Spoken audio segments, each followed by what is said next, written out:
work done in Barcelona and in Philadelphia by scientists found these antibodies directed towards synaptic proteins. And suddenly we realized, oh my God, this is an epilepsy, which is basically an immune disorder. So that made us go back to all the refractory cases of epilepsy and go, God, could this be one of those? For basically forever, doctors have learned that epilepsy is mainly down to dodgy electrical activity in the brain. But what if that's only part of the story? Because what about our immune systems? Well, today I'm joined by Professor Colin Doherty, who thinks that our immune systems may play a way bigger role in epilepsy than many of us realise, especially when seizures are not controlled by medication, surgery, or other methods. For decades, epilepsy has mainly been understood as an electrical disorder. So what made you start questioning whether that explanation was incomplete? And how did you come across this? And why are you the only person talking about what we're going to speak about? Right into the controversy. Of course. I don't think I'm the only person talking about it, but I certainly, in a recent editorial I wrote for the journal Immunotherapy, I was trying to articulate why we need a more cohesive approach to this. There is lots of research in the immune system and epilepsy. It goes back decades and decades, but it's never translated into a proper sort of therapeutic modality for epilepsy. And I just find that a bit amazing. We have, and I don't think there's a political reason or a financial reason or any other reason for that, except that we have all been trained on this electrical hypothesis. Like, epilepsy, going back to the father of epilepsies, the great Queen Square neurologists like Jackson. This was an electrical disorder. And therefore, we all trained in that. We all learnt about reading EEGs and the electrical discharges in the brain, and then we targeted all the electrical systems in the brain, the transmitters that transmitted electricity in the brain, and it was kind of electrochemical, right? So there were chemicals at the basis of that, receptors. And look, that has been incredibly productive, obviously, and it's given us our full armory of drugs, right? But I'm hoping to connect with clinicians across the spectrum. And I've been working in this field for 30 years. And we talk about it all the time. We still have, 25, maybe even 30% of people who just don't respond to these approaches, right? And that's just the reality. And I don't care how good, all the precision therapies are coming and how much more we understand about all these electrical receptors and electrochemical changes.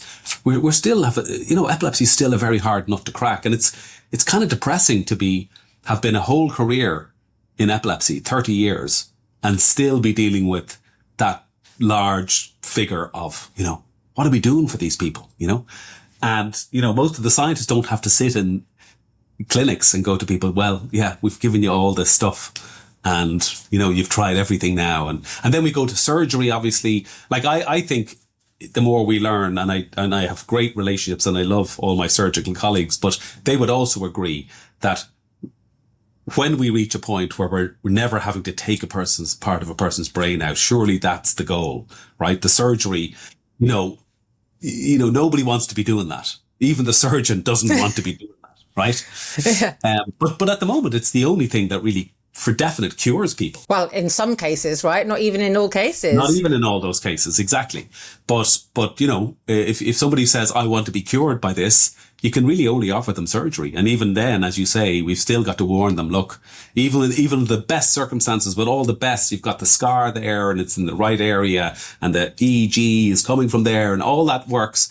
We all still find out, 6 months later, actually the seizures have come back. And there can be the other effect of the surgery too, right? The impact on cognition in many cases, especially temporal lobe, right? Which is one of the most common. It's huge. It's not just about the impact, potentially positive impact on lack of seizures, but actually the impact on cognition. When somebody says to you, oh, you're taking out that whole thing, I've got this little scar, but you're going to take all of that out. Surely, am I not using that bit, And like the common thought is, oh, well, you know what? Most of the functions have moved out to other areas and it's just a bit like an empty, but really, people who've had surgery will tell you, no, that's not right. That's not true. Mm-hmm. Do you know what I mean? Mm-hmm. And they know that there's stuff missing that they, proclivities and capacities and skills that they had that they no longer have. So surgery, while albeit, curative now in the best case scenario, surely we need to be looking. And look, none of my colleagues would disagree, but I think, certainly maybe before I got into this area, we were always looking to the next drug that was still dealing with the same set of criteria, where we need to dampen down the electrical response, we need to target the electrochemical receptors, all that sort of stuff. So where did this suddenly think of immunotherapy? And I think there's two things that occurred to me. One is that we found this form of epilepsy, which sometimes is chronic, but often very acute, which is definitely related to these synaptic antibodies. So it's autoimmune encephalitis.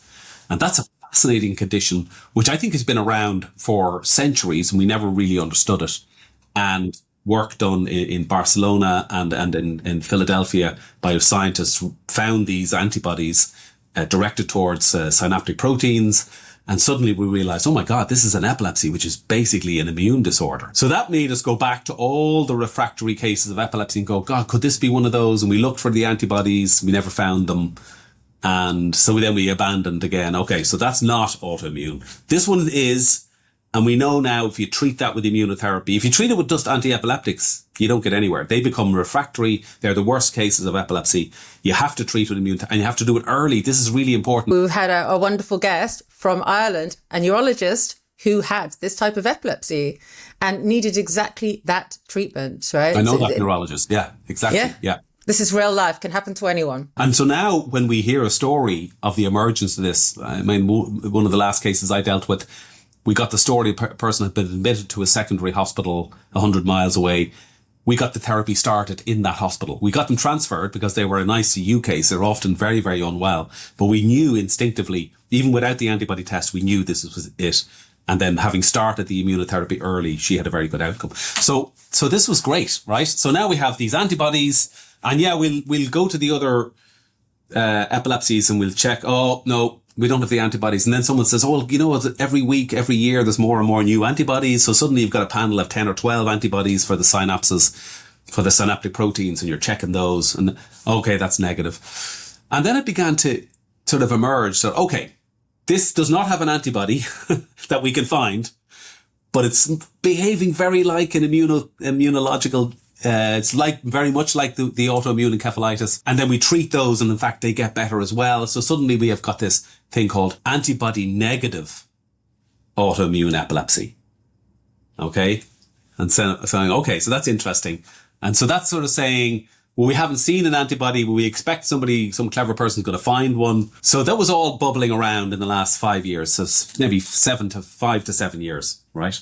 So then around that time, I said to my colleagues, we were in James's and we were dealing with all these highly refractory epilepsies. By the way, people for whom surgery was not an option, got bilateral discharges, they weren't going to have surgery, or they failed surgery and they'd obviously been through all the medicines. And we said, look, is there a case to be made to say, and I still had that mode of thinking, maybe there's an antibody somewhere here, why don't we just give them immunotherapy, what we call empirically, that idea that you don't have the definite evidence, but you're doing it because there's nothing else to do, nothing else to lose.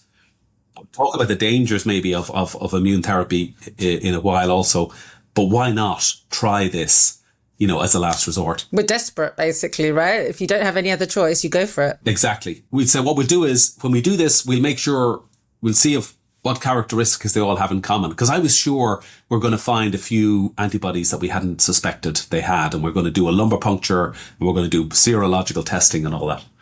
Well, we did about 33 of these cases and we had a spectacular response in about a third of them within the first month. Right? And no antibodies in any of them. And by spectacular, what do you mean exactly? I'm talking about going seizure free initially for an extended period. Now, 6 months later, some of them had reverted back and we had a prolonged response in about 10% of them, 9%.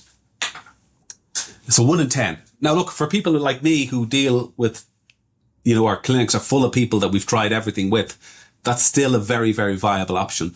And there's something about that initial response of a third that we have to understand what was going on there as well. We were giving the steroids, which is the standard immunotherapy treatment. We were giving that intravenously over a 3 to 5 day period. And you just can't be doing that forever. I mean, there's serious long-term problems with that. But we had an initial very, very good response in about a third of those patients. So something the steroids were doing early was working. And then in some of them, in about a third of those, which ended up being 10% of the total, we had a prolonged response. And by prolonged, how long is that? I mean, as in they're seizure-free still.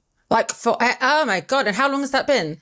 It's been, well, the first patient we enrolled was probably about 3.5 years ago. Goodness. But then why do we know why some of them 6 months later started having seizures again? We don't. So this is why I think what I'm calling for here is let's get a proper immunotherapy and program around this. If you want my theory and the one that I would test, I've got two theories.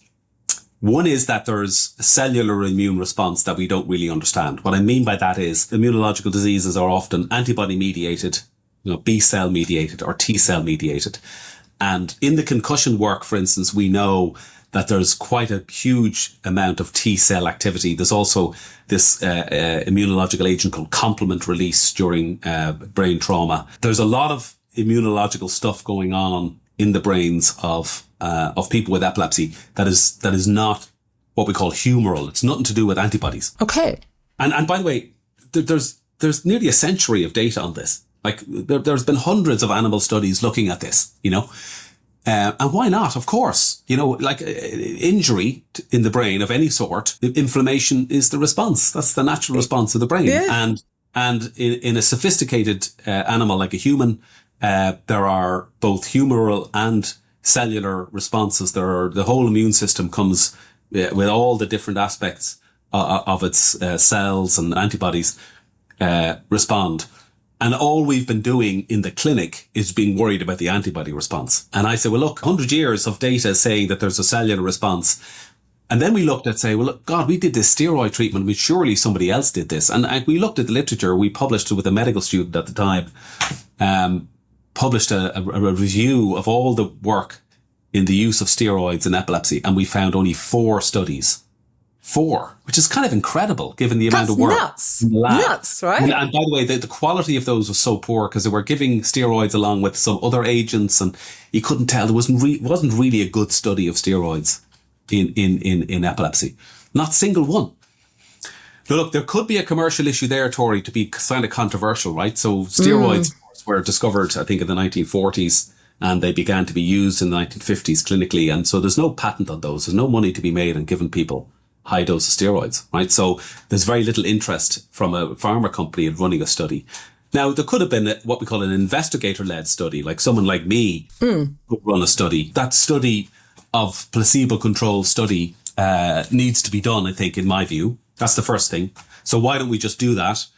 The reason I don't think we should rush into that is because I think that there are significant issues about steroids in terms of their safety profile, which would mean even if you found a placebo-controlled, a response in a proper controlled trial, you'd still find it very hard for people worldwide to consider using steroids long term. For people who aren't familiar with steroids, could you just give us an overview of what the impacts of them can be? So steroids are first of all, naturally occurring hormone in the human body, and you have a very small amount of steroid always in your body, and the steroids are responsible for your stress immune response. They're the things which help when you go over on your ankle and your ankle swells up, when you develop a cough and a bit of a respiratory tract infection. Your steroids are helping you respond to that by modulating the immune system. If you really want to dampen it down, if you want to turn it off temporarily, you can give large doses of steroids. And they're very, very, it's like a blunderbuss. It's like a shotgun. There's no precision. Just shuts down the immune system, particularly the T-cell mediated, the cellular immune response is particularly turned down. And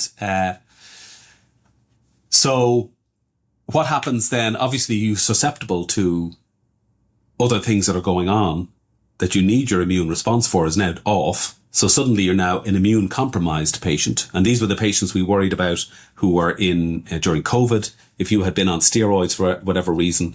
And then people who are on long-term steroids, there's various very significant metabolic effects. People put on weight. Their blood pressure goes up. Their blood sugar maintenance goes off the rails. You can turn a person into a diabetic temporarily with steroids. You can thin their skin. They have easy bruising. Their gums start to fall apart. So and hair starts to fall out. I mean, people on long-term steroids will tell you they're awful. So for decades, we've been thinking about epilepsy generally, primarily as an electrical disorder, like zaps of electricity are the problem. But really, it is not that simple. And we know this. And then the whole immune system faffing about with our brains is wild, but fascinating. We've got part 2 with Colin next week, where he's going to go into his early research findings, the blood-brain barrier, which we have an episode on, link below, and what we need to do, us lot, you and I, what we need to do to get things moving on the research front to help those whose epilepsy may be about their immune systems. Thank you so much to Colin for today and for having us really think outside of the regular epilepsy box. See you next week for part 2.